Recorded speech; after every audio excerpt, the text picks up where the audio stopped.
Irmãos, boa noite.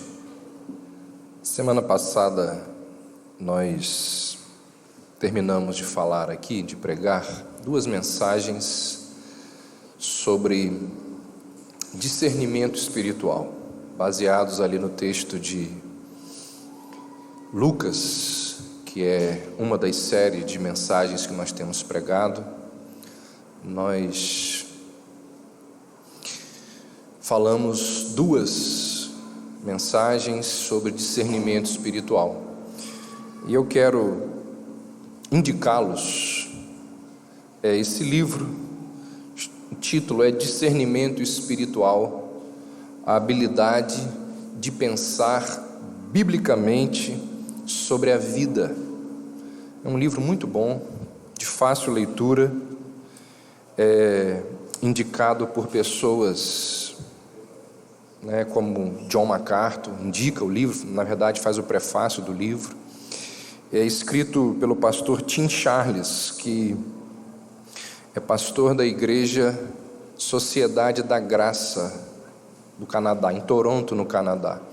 Pequenininho, vale a pena ler esse livro aqui que fala sobre discernimento, um assunto fundamental, importantíssimo para a nossa caminhada cristã. Fica aqui a indicação da Vida Nova, uma das melhores editoras, talvez junto com a Fiel e a Cultura Cristã, as 3 melhores editoras evangélicas do nosso país.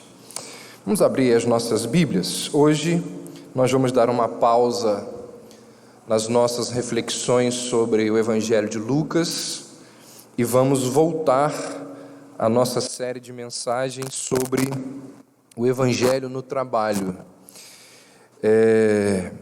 Até o fim do ano nós vamos pregar mais 4 mensagens baseadas nesse assunto. Abra aí, por gentileza, Colossenses capítulo 3.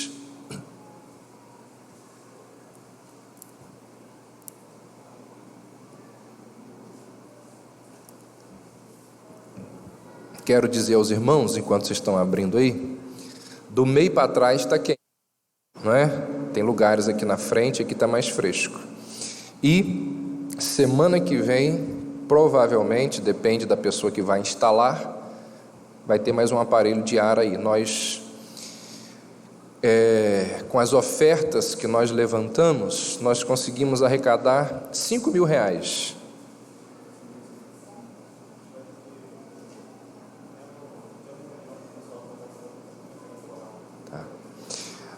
Nós conseguimos levantar R$5.000 de oferta,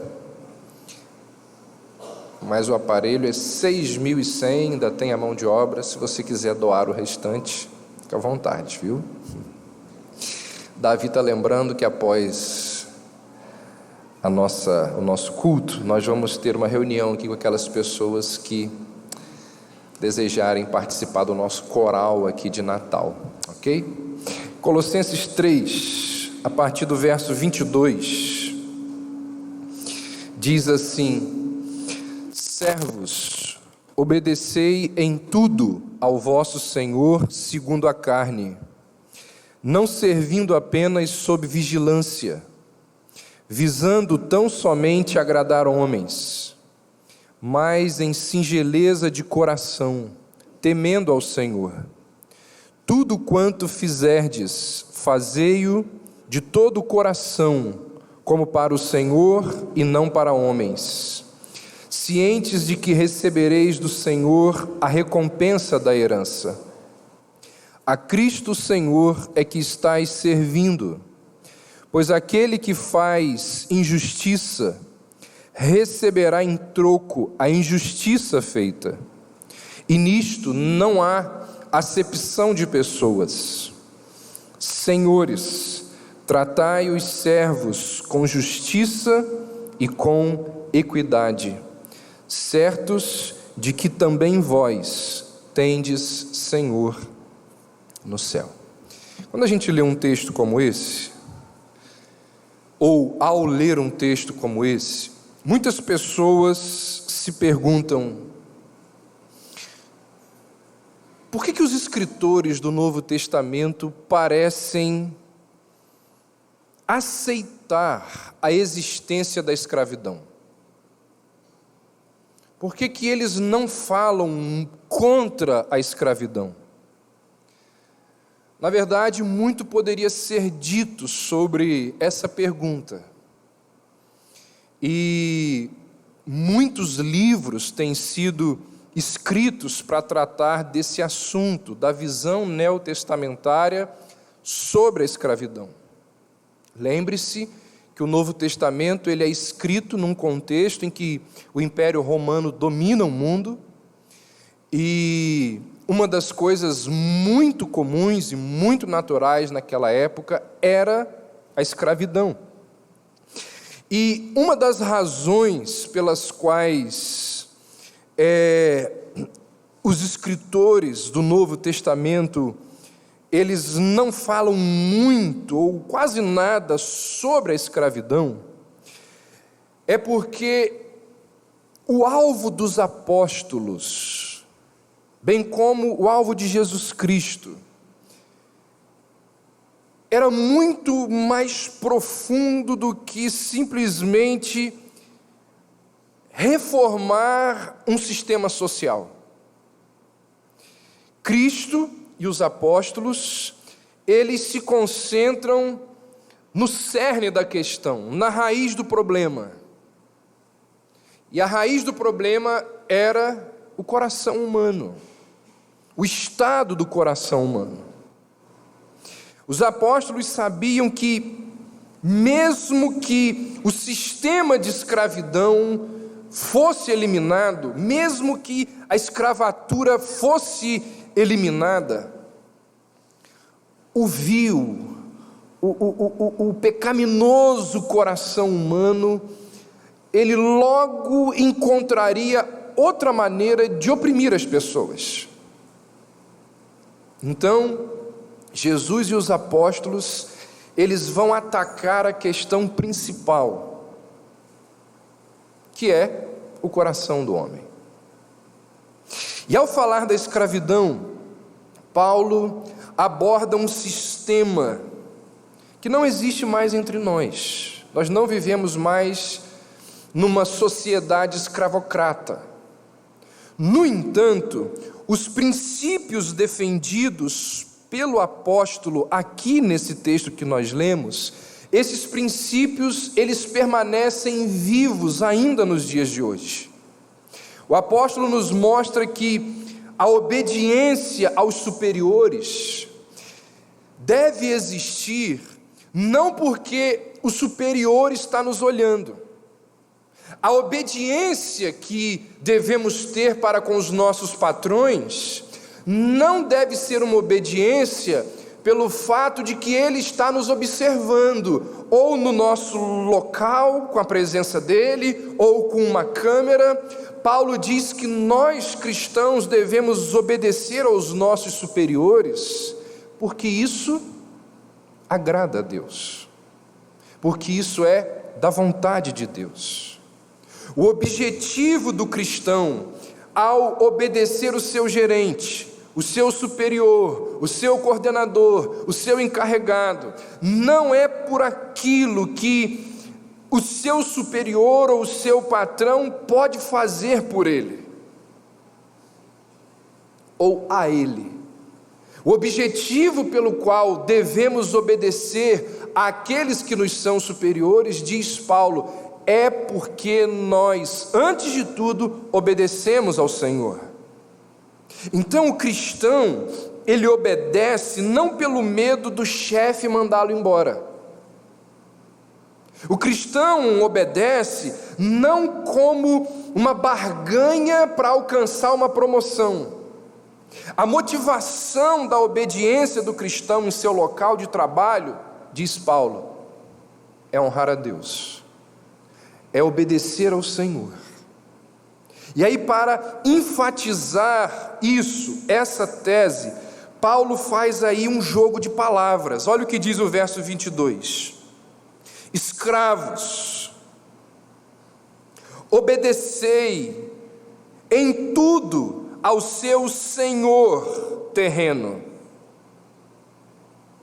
pelo fato de vocês temerem o Senhor. A obediência do cristão em seu local de trabalho não é motivada, não deve ser motivada pelo senhor terreno, deve ser motivada pelo desejo de agradar ao Senhor que está acima de todos os senhores. Essa é uma questão extremamente relevante, importantíssima de ser analisada, porque ela abrange outros aspectos da nossa vida. Na verdade, ela como que envolve a nossa vida como um todo, porque 99% dos seres humanos, a maior parte, a maioria de nós, quer estejamos cientes disso ou não, nós fazemos as coisas buscando a aprovação do olhar do outro. Por que você se vestiu bem essa noite? Por que você busca uma aparência boa? Todos nós buscamos agradar a algum auditório. Algum auditório é o nosso objetivo. Todos nós. Conta-se que Mozart uma vez escreveu uma carta para o seu pai, e lá pelas tantas ele disse assim para o pai: eu nunca estou de bom humor quando eu estou numa cidade em que eu sou desconhecido. Conta-se que uma das musas do cinema morreu na década, se não me engano, de 80 ou 90, uma alemã chamada Marlene Dietrich. Ela mandava gravar os aplausos que eram feitos a ela nos seus shows de cabaré. E os seus biógrafos dizem que constantemente ela reunia os amigos e soltava os aplausos. E dizia assim: esse foi no Rio de Janeiro. Depois soltava o outro e dizia: esse aí foi em Chicago. Ela sabia a intensidade, o tempo de cada um daqueles aplausos. Todos nós gostamos de ser de alguma forma aplaudidos. Todos nós, quer estejamos cientes ou não, fazemos a maior parte das coisas para algum auditório. Você conhece a história do galo convencido? O pessoal mais antigo aqui da igreja conhece esse galo. O galo convencido é aquele que tinha certeza que o sol saía todas as manhãs para ouvi-lo cantar. Ele tinha certeza disso. E aqui a gente poderia citar muitos exemplos de pessoas famosas e distantes, ou de pessoas não famosas, mas conhecidas nossas, que adoram um aplauso, que amam as luzes e os holofotes, pessoas que são movidas por tapinhas nas costas, homens e mulheres que são altamente narcisistas. A questão não é se temos um auditório, mas qual o auditório que temos. O que Paulo está nos dizendo é que acima e além dos ouvintes que são impossíveis de agradar, existe um único auditório que importa, que é o único ouvinte verdadeiro. É a Ele que nós temos que agradar. Certa vez, um parlamentar xingou, esbravejou e desferiu palavras muito severas contra Winston Churchill. E Churchill não deu a mínima, deixou o cara ficar falando, não deu a menor ideia para aquilo que foi dito. E alguém depois chegou para perto dele e perguntou o porquê da reação dele, de não estar nem aí, de dar a mínima. Ao que Churchill teria respondido assim: se eu o respeitasse, eu me importaria com a sua opinião, mas eu não o respeito e, portanto, eu não me importo com que ele fale. Eu não tenho respeito nenhum por ele.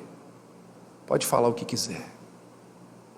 Semelhantemente, nós, os que vivemos perante o único ouvinte,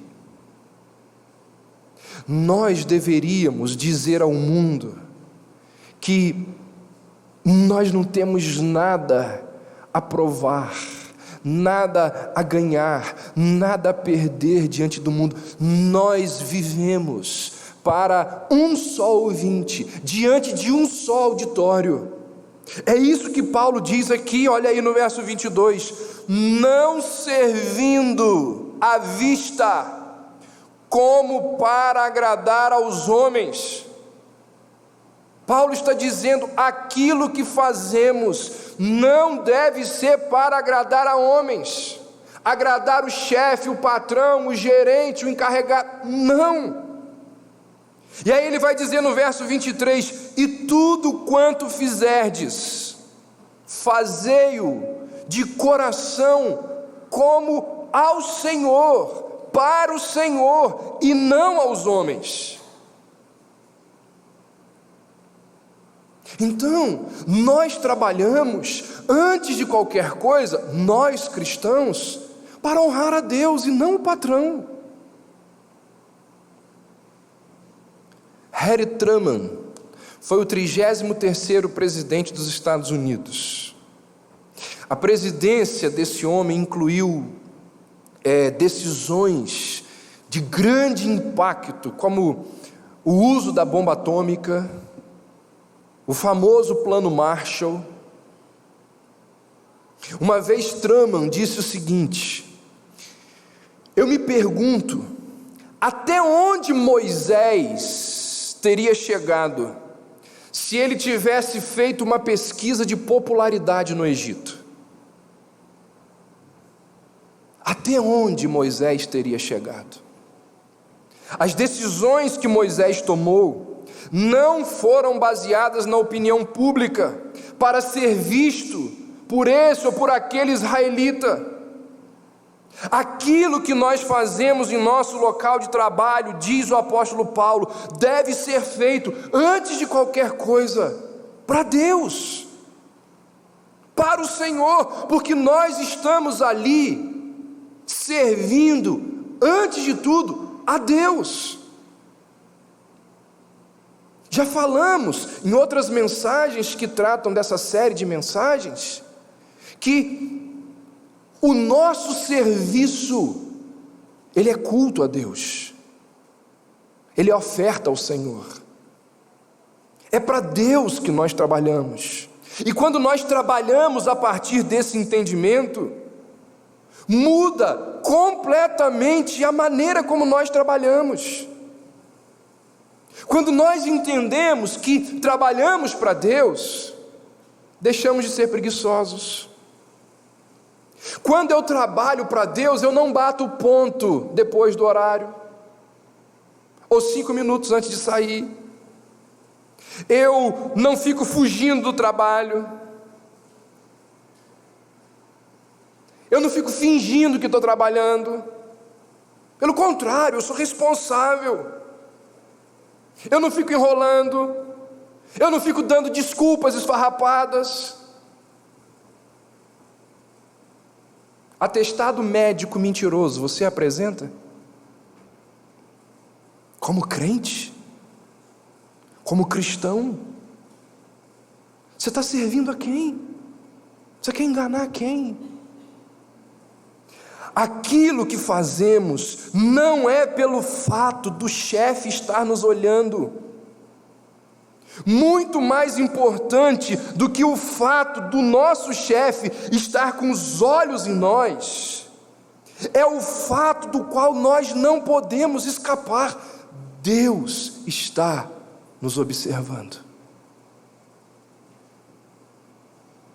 Quais as consequências do entendimento dessa verdade? Paulo diz que quando nós entendemos que é a Cristo, o Senhor, que estamos servindo, quando nós entendemos que o que fazemos antes de qualquer coisa para a glória de Deus, nós iremos fazer aquilo que fazemos da melhor forma possível. Paulo diz assim: e tudo quanto fizerdes, fazei-o de coração.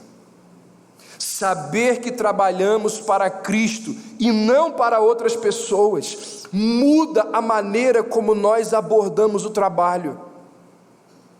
Nós temos um novo Senhor, nós temos uma nova obrigação, nós temos uma nova confiança, nós temos novas recompensas,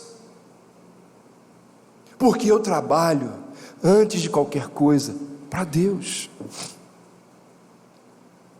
No Antigo Oriente, um dos maiores privilégios que alguém podia ter era trabalhar para o rei. Se alguém fosse trabalhar no palácio, e mais do que isso, se essa pessoa tivesse, de quando em vez, acesso ao rei, isso era um privilégio enorme. Lembra o que diz Provérbios 22? Salomão diz assim: conheces um homem perito na sua obra? Perante reis será posto, e não no meio da plebe. Salomão diz: você vê alguém que faz as coisas de forma capaz, profissional, muito bem feito, ele será honrado, porque o trabalho bem feito traz grande recompensa às pessoas que o fazem. Assim como Daniel, Neemias, Esther e Mordecai, nós estamos trabalhando para um rei. Não foi isso que vimos hoje pela manhã? Enfatizamos hoje pela manhã que Cristo é o nosso rei. Então nós trabalhamos para um rei. Na verdade, nós trabalhamos para o Rei dos Reis. Isso significa que nós devemos trabalhar com a maior excelência, com o maior esforço, com a maior ética, com a maior atitude. Devemos fazer um grande trabalho pelo fato de que nós estamos servindo ao Rei dos Reis. É isso que Paulo diz: tudo quanto fizerdes, fazei-o de coração, porque você está fazendo para o Senhor, como ao Senhor. Agora, só é possível praticar uma ordem como essa quando a gente entende o que é o Evangelho. Se você não entende o que é o Evangelho, e existem milhares de pessoas dentro das igrejas que nunca entenderam o Evangelho, você não vai fazer. Mas quando nós entendemos o Evangelho, não apenas como a porta de entrada para o reino de Deus, mas como aquela mensagem que molda todas as áreas da nossa vida, inclusive o trabalho, aí sim nós conseguimos trabalhar como quem trabalha para o Senhor. Aí sim nós trabalhamos com o objetivo principal não de buscar um salário, mas antes de tudo de servir a Deus. Conta-se que uma vez um sapateiro parou Lutero na rua e disse assim para ele: Senhor Martinho, eu entendi o Evangelho, eu compreendi o Evangelho e eu entreguei a minha vida ao Senhor, e eu quero saber, influenciado por aquela sociedade católica de monastérios, ele vira para Lutero e pergunta: eu queria saber como que eu posso servir a Deus de forma integral, para qual monastério eu devo ir, a que ordem eu devo seguir? Lutero disse: o que você faz da vida? Ele disse: eu sou sapateiro. Você quer servir a Deus de forma integral? Quero. Faça o melhor sapato que puder e cobre um preço justo pela sua mercadoria. Você estará servindo a Deus de forma integral.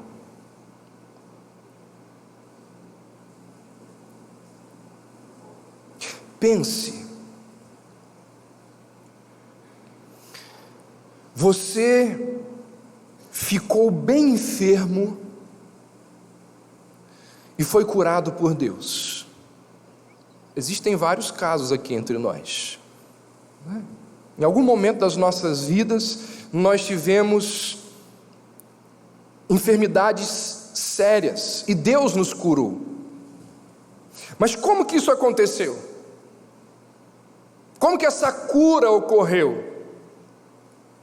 A secretária do médico percebeu a sua enfermidade e conseguiu lá um encaixe na agenda do médico. O médico, por sua vez, solicitou os exames. A atendente do laboratório te atendeu. A enfermeira colheu o sangue. A biomédica analisou e produziu o laudo. Aí você levou de volta, o médico viu o resultado dos exames, te passou alguns remédios, você ligou para a farmácia e o motoboy levou a medicação até a sua casa. Esse remédio ele foi pensado e foi descoberto por um químico que criou a fórmula daquela droga. Quem te curou? Deus. Deus te curou. Só que ele fez isso através da secretária do médico, da enfermeira, da biomédica, do motoboy. Ele fez isso através da pessoa que trabalha na linha de produção do medicamento do laboratório. Todas essas pessoas, ao fazer o que fizeram, estavam a serviço de Deus, mesmo que não saibam disso. Mesmo que não saibam disso. Você estava com fome, e como foi que você se alimentou? Existe toda uma sequência de profissionais que eu poderia mencionar aqui, desde aquele que lançou a semente até a pessoa que preparou o seu almoço. Todas elas contribuíram para que você se alimentasse. Você é capaz de ler o texto bíblico, de entender o texto bíblico e de aplicar o texto bíblico à sua vida? Quantas pessoas usadas por Deus te auxiliaram nesse processo? Desde a professora lá do maternal, que te ensinou a ler, até o pastor, até o escritor, até o teólogo, até o comentarista bíblico. Irmãos, o que eu estou tentando mostrar aqui? O que eu quero dizer é que quando você pinta uma casa, quando você elimina uma cárie, quando você prescreve um medicamento, quando você vende uma mercadoria, quando você dá uma aula, quando você defende uma causa diante de um juiz, quando você ajuda a organizar a empresa, quando você trabalha, seja qual trabalho for, nós estamos trabalhando para o Senhor. Tudo quanto fizerdes, fazei-o de coração, como ao Senhor e não aos homens.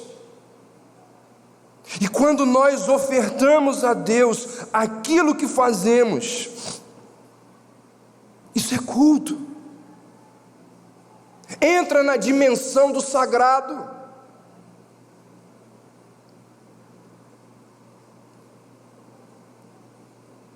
Então, quando nós entendemos o que Paulo está dizendo aqui, a primeira implicação é que nós fazemos o que fazemos da melhor forma possível, porque nós estamos servindo não ao patrão, porque nós estamos trabalhando não para ganhar o salário no final do mês, nós estamos servindo ao Senhor. Segunda implicação que o texto nos mostra, Paulo nos diz: aprendam a estar felizes com o trabalho que Deus lhes deu. Por causa da vaidade que existe no nosso coração, nós desejamos ser generais, comandantes, queremos sempre estar no topo. Mas a verdade é que Deus muitas vezes nos coloca como soldados rasos. E muitas vezes nós ficamos zangados e ofendidos, porque o rei não nos colocou, ou não nos deu uma grande patente. Ficamos magoados pelo fato de que o comandante nos colocou para lutar nas trincheiras. Mas nos esquecemos que quem nos colocou ali foi Ele. E Ele sabe o que deve ser feito. Ele sabe o porquê de estarmos ali. As trincheiras também precisam de pessoas. Só despreza os peões. Só despreza os peões quem está começando a jogar xadrez. Não serve para nada esses peões aqui não. Sabe nada de xadrez. O que nós devemos ter em mente é o fato de que, quer sejamos um soldado raso, quer sejamos um cozinheiro, quer sejamos um limpador de privadas, quer sejamos um comandante, um médico, foi o próprio rei que nos colocou no lugar onde nós estamos. Esse foi o chamado que Deus te deu para aquele momento da sua vida. Isso significa que não é o que fazemos que é realmente importante, mas para quem estamos fazendo. O mais importante é isso, é para quem estamos fazendo. Lembra daquela frase famosa de John Newton, que eu já citei aqui várias vezes? Se encaixa perfeitamente aqui. Ele diz: se 2 anjos fossem enviados por Deus na terra, um para governar uma cidade, outro para varrer as ruas dessa cidade, nenhum dos dois sentiria-se tentado a mudar de posição, porque a questão não é o que fazer, é a quem servir. A quem servir? Paulo nos diz que nós precisamos estar felizes com aquilo que temos feito. Por quê? Porque sabemos a quem estamos servindo. Abra aí, por gentileza, Efésios 6.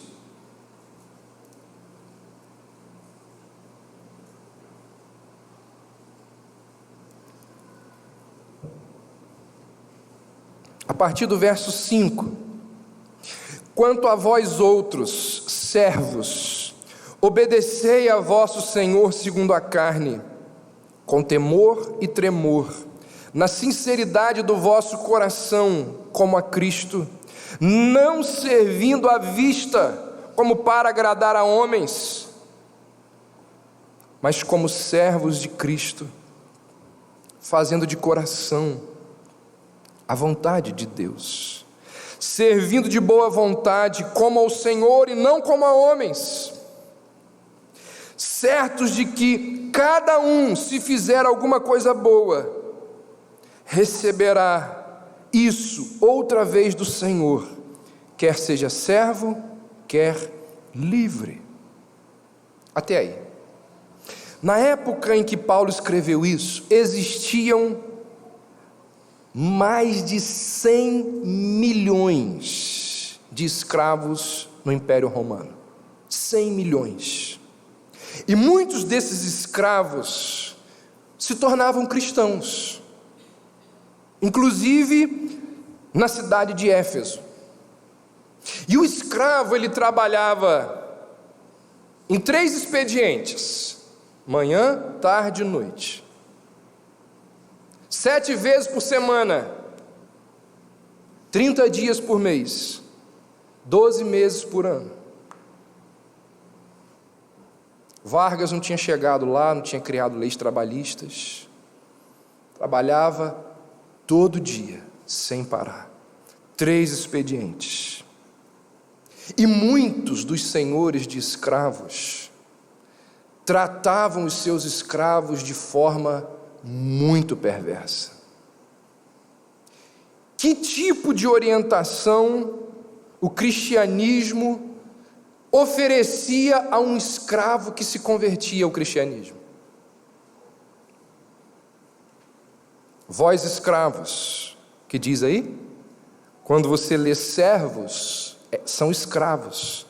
Vós escravos, obedeceis a vossos senhores segundo a carne, com temor e tremor.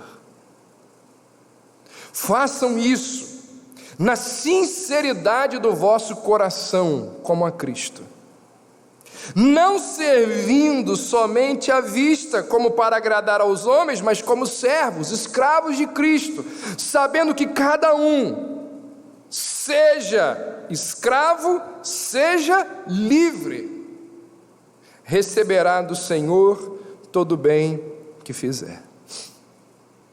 Aqui, ó. Paulo está dizendo o seguinte: você não tem que deixar de ser escravo para servir a Cristo. Você pode ser cristão mesmo nesse ambiente complicado de trabalho no qual você vive. O local de trabalho no qual você está inserindo é complicadíssimo.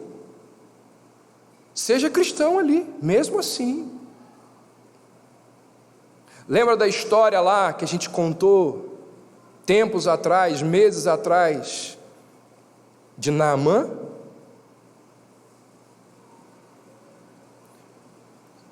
Situação complicada. Ele vira para o profeta e diz: olha, eu vou ter que voltar, e o meu rei, eu sirvo perante o rei, e o rei se ajoelha lá diante das imagens. Lembra lá? Lembra de Daniel? Daniel era chefe dos feiticeiros da Babilônia. Como que você acha que era o trabalho de Daniel? Chefe dos feiticeiros. Seja cristão.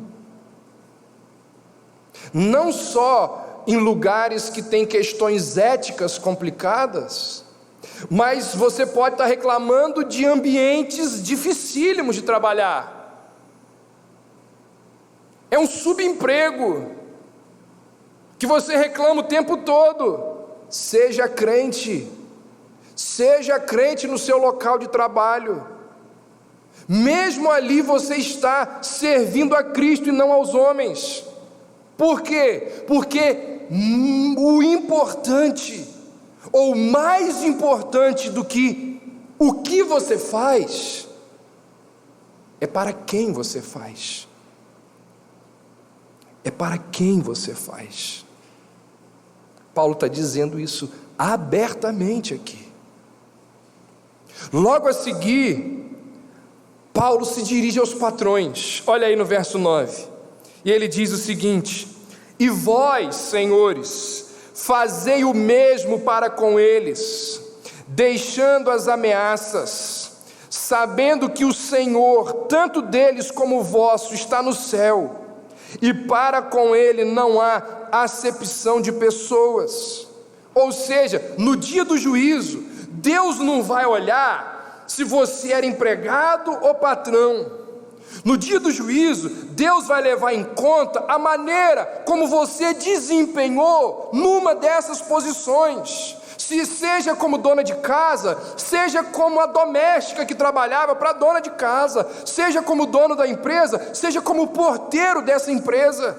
O cristão é alguém que entende que aquilo que ele faz, seja na posição de empregado, seja na posição de patrão, ele faz o melhor. Por que que ele faz o melhor? Porque antes de tudo ele faz para Deus, para honrar a Deus. Eu não estou dizendo de forma alguma, pode ter passado isso na sua mente, eu não estou dizendo que se no momento você é um soldado raso, você nunca deve almejar subir de patente. Claro que não. Deve sim. Calvino dizia que se você tem condição, capacidade e não sobe, não cresce, você está pecando, porque isso é preguiça. Se hoje você é soldado raso e pode subir, faça-o. O que eu quero dizer é que você não deve esperar subir para servir a Deus. Você não deve esperar chegar naquela alta patente para honrar a Deus. Você deve trabalhar para o Senhor e servi-lo da melhor forma possível, onde Ele o colocou, nos dias de hoje, atualmente. Agora uma questão importante aqui, muito importante. Será que isso acontece na prática?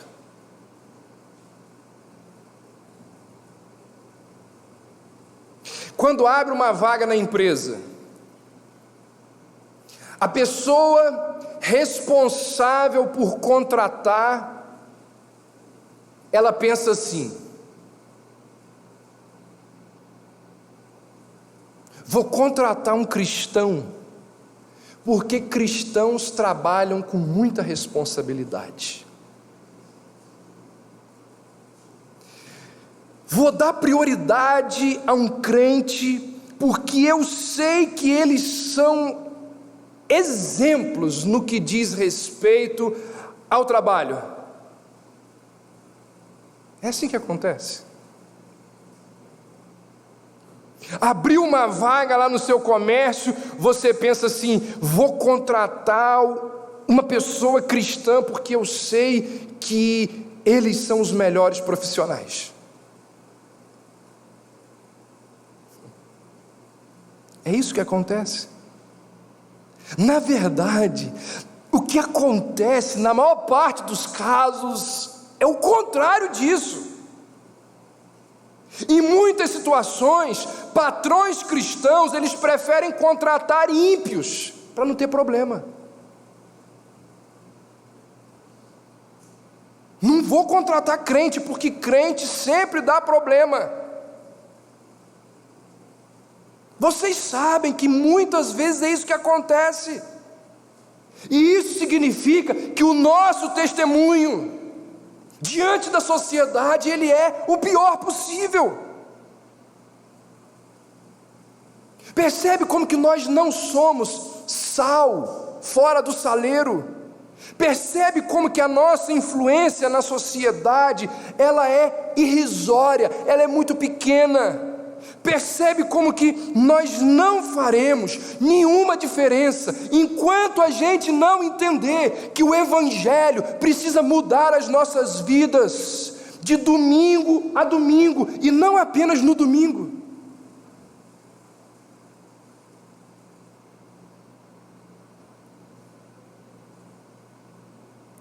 Paulo diz, quando a gente entende que a gente está servindo a Deus naquilo que fazemos, mesmo que estejamos naquele momento de nossas vidas numa patente inferior, nós fazemos com alegria e muito bem feito, porque nós estamos servindo a Deus. Terceira implicação dessas verdades anunciadas por Paulo: quando nós fazemos o que fazemos para Deus, por Deus, nós descansamos em Deus quanto aos resultados do nosso trabalho. Para o cristão, a definição de sucesso, o que é um trabalho de sucesso? Não estou dizendo que não tem a ver, estou dizendo que tem pouco a ver. Para um cristão, a definição de sucesso tem pouco a ver com dinheiro, influência, poder, padrão respeitável de vida.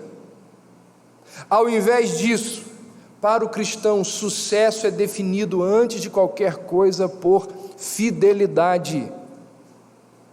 Tudo que o cristão faz, ele o faz com singeleza de coração, porque ele faz para o Senhor.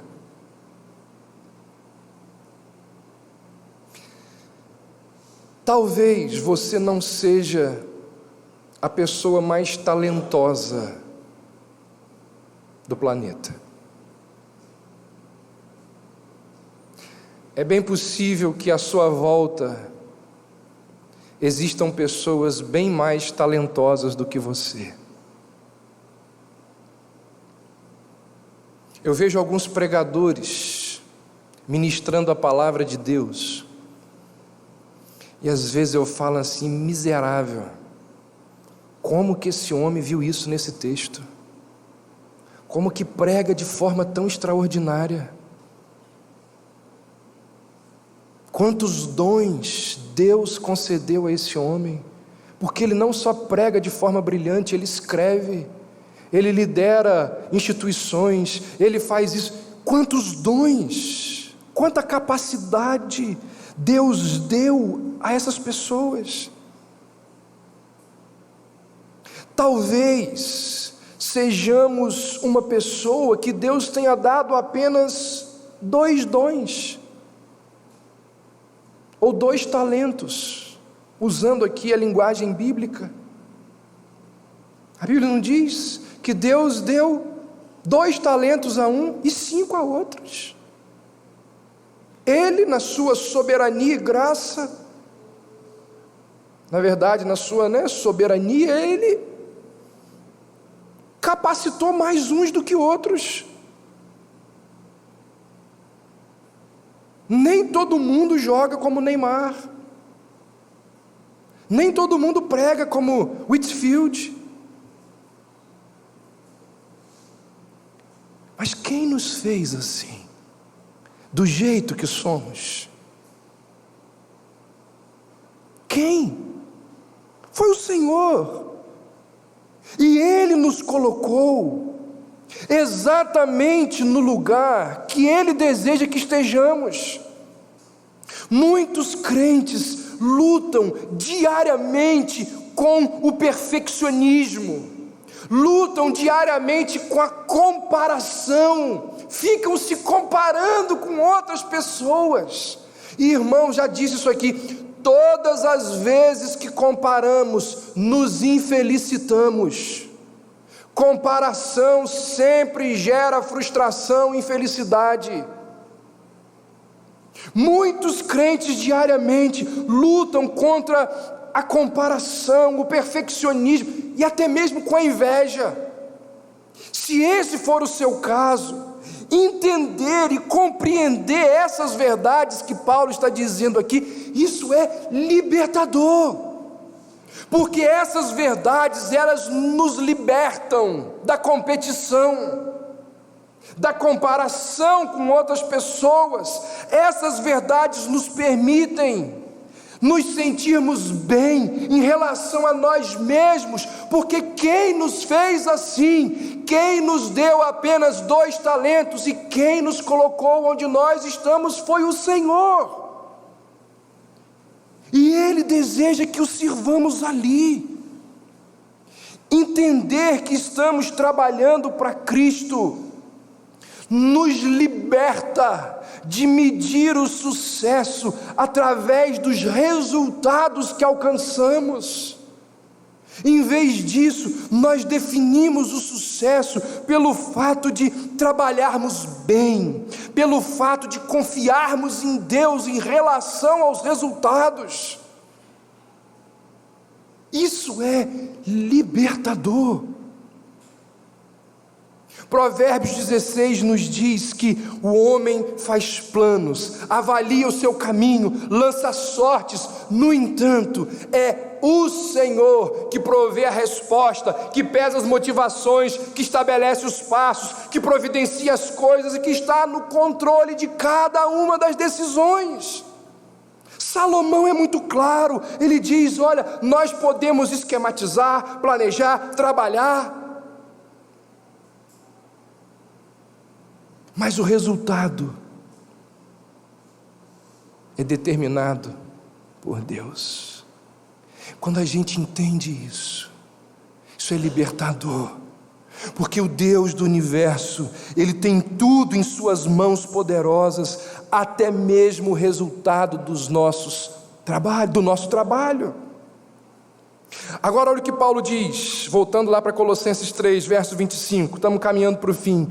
Ele diz: pois aquele que faz injustiça receberá em troco a injustiça feita, e nisto não há acepção de pessoas.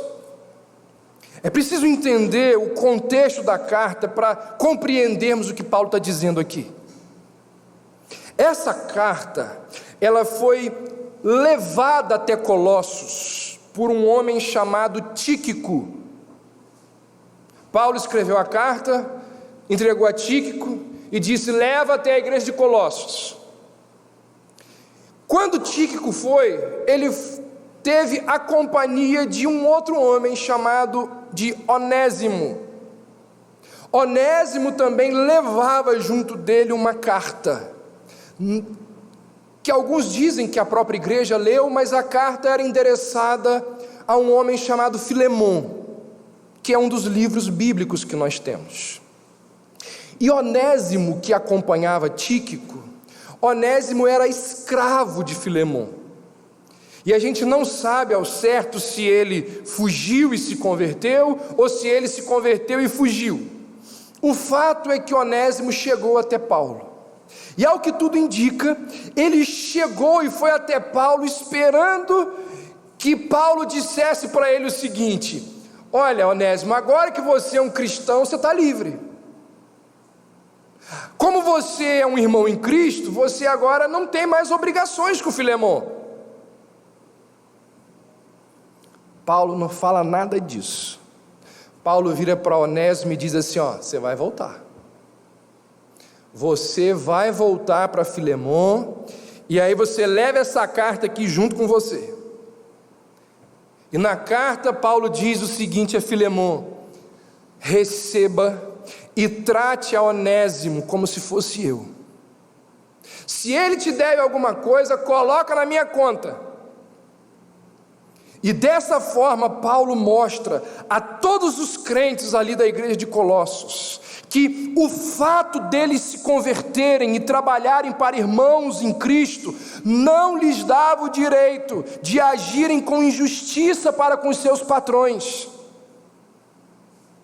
Não é porque você se converteu que você vai ter moleza, porque você tem um patrão cristão. Não é assim que acontece? Quantos patrões que possuem empregados crentes, muitas vezes da mesma igreja, e os empregados acham que pelo fato do patrão ser crente, ou ser da mesma igreja, eles têm que gozar de alguns privilégios. Se tiver um culto na igreja e o empregado está lá no seu horário de trabalho, ele pode pensar assim: bem, meu chefe vai me liberar hoje para eu ir na igreja, é irmão em Cristo. Paulo está dizendo: não, as coisas não funcionam assim. Quantas igrejas que tiveram problemas seríssimos com o zelador, porque o zelador era membro da igreja e se achava no direito de fazer coisas ou de não fazer coisas que eram sua responsabilidade fazer, porque era membro da igreja, achava que estava isento de determinadas responsabilidades. Muitos cristãos pensam, de forma equivocada, que ao trabalhar para um patrão cristão, ele tem que ter um tratamento diferenciado, ele deve gozar de determinados privilégios, pelo fato de ser irmão em Cristo, do seu irmão em Cristo ser o dono da empresa.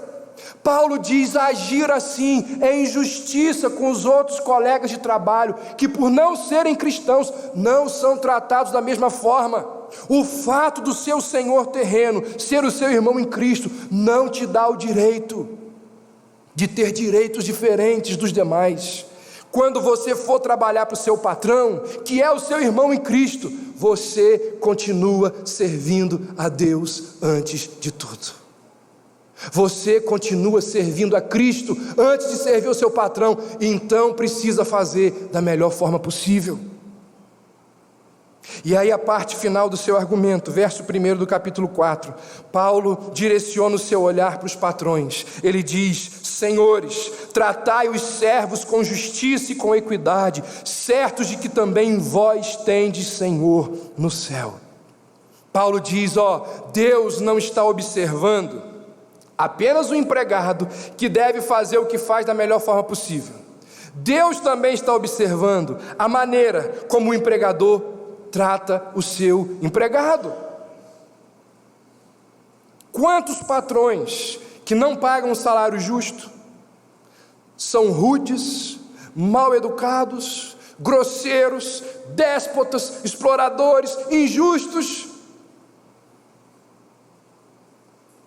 E aí tem uma conferência na igreja, chega para o empregado e diz assim: vamos lá na igreja.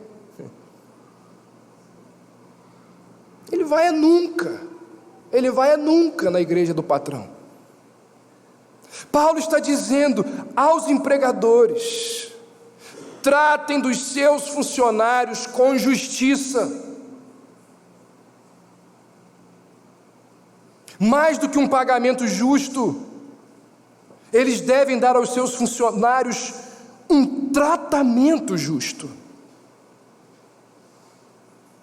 Mais do que pagar, tratar. E aqui nós nos deparamos com uma questão ética muito séria, muito importante.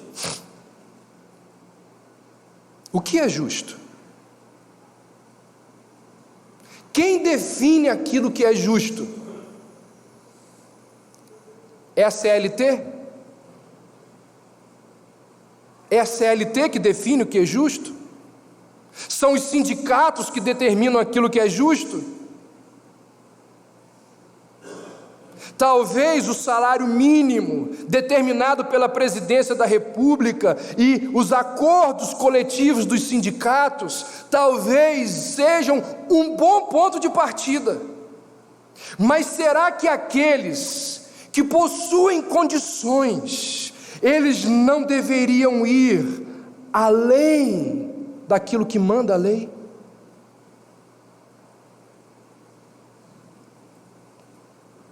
Será que patrão cristão, empregador cristão, não deveria agir com generosidade para com seus empregados? Muitas vezes, o piso de uma categoria não confere dignidade ao seu funcionário. O que Paulo está dizendo aqui, você que é patrão, se estiver ao seu alcance melhorar a condição de vida do próximo, faça-o. E a ética bíblica, ela diz mais: mesmo que você tenha que diminuir uma parte do seu lucro. Que isso, pastor? Leia o que Paulo diz a Timóteo: seja generoso. Mesmo que você vá diminuir uma parte do seu lucro para abençoar o outro, faça-o. Generosidade, compartilhar, ir além, isso é ser cristão. Por que um patrão deve ser generoso e tratar bem o funcionário? Paulo diz: sabendo que também vós tendes um Senhor no céu. Paulo diz: não pense que é só o empregado que tem que fazer para Deus. O patrão, ao tratar o empregado, deve tratar de forma justa, generosa, sabendo que ele também tem um Senhor no céu. É por isso que cristãos que são patrões não vão explorar os seus funcionários. É por isso que cristãos que são patrões reconhecem que a autoridade final da empresa não é ele mesmo. É por isso que cristãos que são patrões não fazem do lucro o seu Deus, nem colocam na sua empresa a segurança das suas vidas. Digo mais: pessoas que depositam na empresa e no lucro a segurança das suas vidas, não descansam nunca,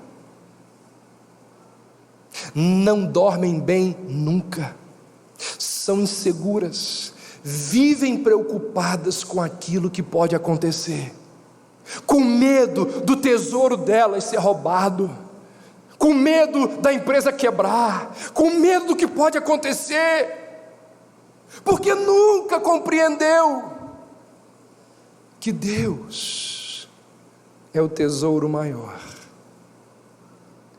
e que é Ele que soberanamente controla, administra e governa todas as coisas. E porque não compreende isso, definha em ansiedade. Cristãos que são patrões administram os seus negócios de forma que, antes do lucro, antes da segurança, antes do conforto, eles visam glorificar a Deus em tudo o que acontece na sua empresa.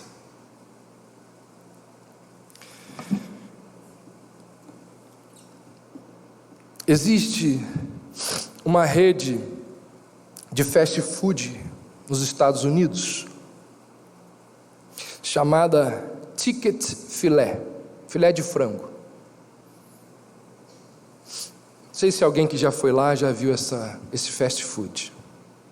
É um pouco menor do que o McDonald's e do que o Burger King. O dono dessa empresa é cristão. E existem algumas coisas diferentes na maneira como ele administra aquele fast food. E uma das formas diferentes dele administrar aquela empresa, sabe qual é? Ele não abre de forma alguma as suas lojas no domingo. Não abre. E ao ser indagado sobre o porquê de agir assim, ele disse: Deus é soberano sobre todas as coisas. É Ele quem sustenta os meus negócios. a minha vida.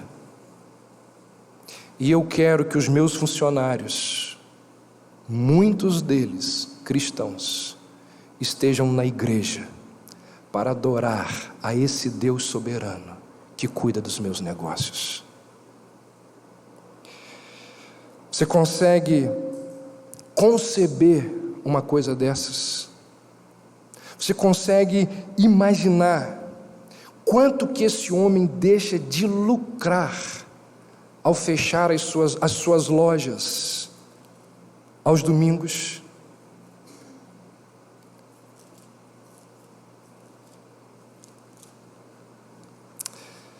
Servos, obedecei em tudo ao vosso Senhor segundo a carne, não servindo apenas sob vigilância, mas em singeleza de coração, temendo ao Senhor.